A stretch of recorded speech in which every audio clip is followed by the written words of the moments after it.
I Need My Monster by Amanda Noll, illustrated by Howard McWilliam. Tonight, when I looked under the bed for my monster, I found this note instead. Gone fishing. Back in a week. Gabe. What was I going to do? I needed a monster under my bed. How was I supposed to get to sleep if my monster was gone? I tried to sleep, but it wasn't the same without Gabe. I missed his ragged breathing, his nose whistling, the scrabbling of his uncut claws. How would I ever get to sleep without Gabe's familiar scary noises and his spooky green ooze? It was no use. Gabe would be gone for a week, and I just had to have a monster. I climbed quietly out of bed so my parents wouldn't hear me. Grown-ups have some strange ideas about monsters under beds. I knocked on the floorboards, then scrambled back under my covers. I waited nervously. Would a new monster appear? What would he be like? Would his snorting be as cheerful as Gabe's? When I heard some creaking under my bed, I knew that the substitute monster had arrived. "Good evening," said a low, breathy voice. "My name is Herbert, and I will be your monster for the evening." Herbert? What kind of name is that for a monster? You don't sound scary at all. Have you ever scared a kid before? Well, no, but I have read all the best books on the topic. Do you have long teeth and scratchy claws? I asked. No, but I have an overbite, and I'm a mouth breather. Listen.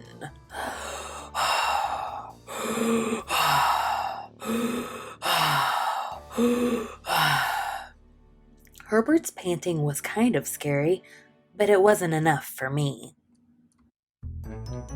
Listen, Herbert, I'm sorry. I just don't think this is going to work. It's nothing personal, but I really need a monster with claws. Picky, Herbert complained. As you wish, I'll go. There was some more creaking, then Herbert was gone. Some scratching warned me that a second monster had appeared. Good evening, said a high, silky voice. My name is Ralph. I understand you need a monster with claws. If you would please lean over, I will hold out an arm for inspection. I crouched on the edge of the bed, hoping to see a horrible, shaggy arm with sharp, ragged nails. Instead, I was surprised to see sleekly brushed fur with smooth, shiny claws. Excuse me, I don't mean to be rude, I asked, but is that nail polish on your claws? Yes, it is, Ralph replied. I believe professional monsters should always be well groomed. I could tell that this was not going to work either. I'm sorry to disappoint you, Ralph, but I need a monster with scary claws, like Gabe's, I thought. I heard some more scratching, and I knew Ralph was gone. A minute later, a third voice from under the bed rasped, "Check out these claws, kid." I gathered my courage and peered over the edge. The claws were impressive, jagged and dark and razor sharp. So far, so good. I was a little nervous. "Could you stick out your tail?" I whispered. "Sure, but don't get scared." I peeked through my fingers at the slimy tail slithering over the foot of my bed. That's when I noticed the bow. "Are you a girl monster?" "Of course I am," she snapped. "I'm Cynthia. Do you have a problem with that?" Yeah, I do, I admitted. I definitely need a boy monster.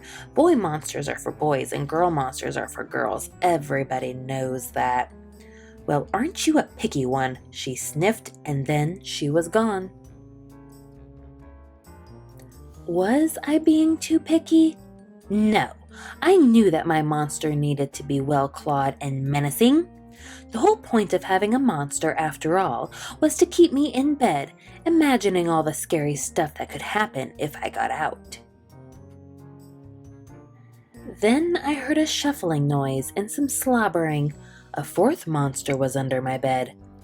"Hey, the name's Mac."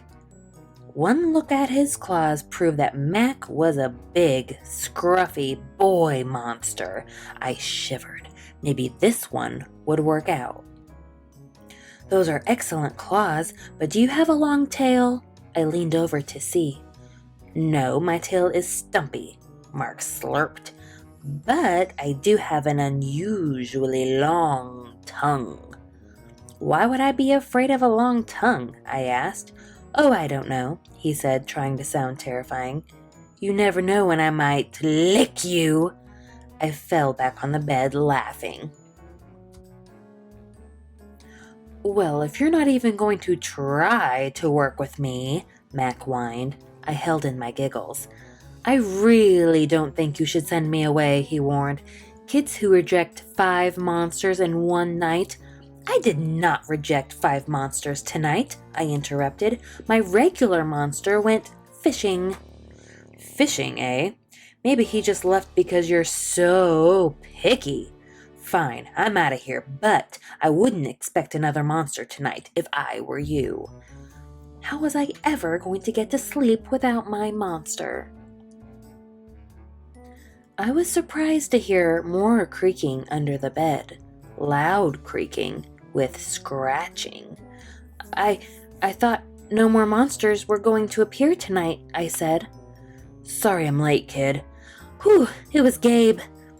I thought I would enjoy fishing, but I didn't, he explained.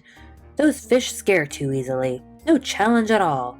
You, however, are challenging, my friend. You're almost too old to be afraid of monsters. You keep me on my toes. Ah, toes, a delicious snack. The bed quivered as Gabe's stomach rumbled with hunger. Now, if you don't mind, I'd like to start the evening with an ominous puddle of drool. I peeked over the edge of the bed. Green ooze spread soundlessly from underneath. Then the bed trembled as Gabe unfurled his spiked tail. He was daring me to guess where he might pop up. I shivered.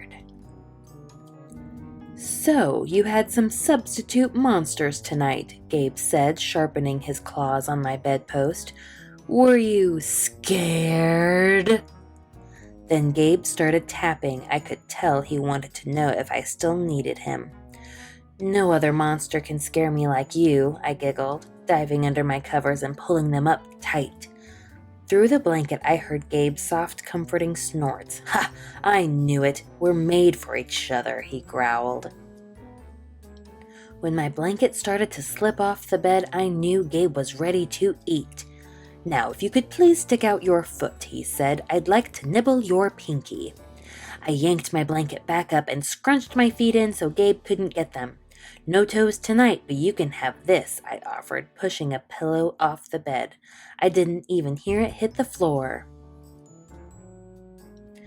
Gabe was back. The ooze was perfect. Everything was back to normal. I shivered again. I'd be asleep in no time.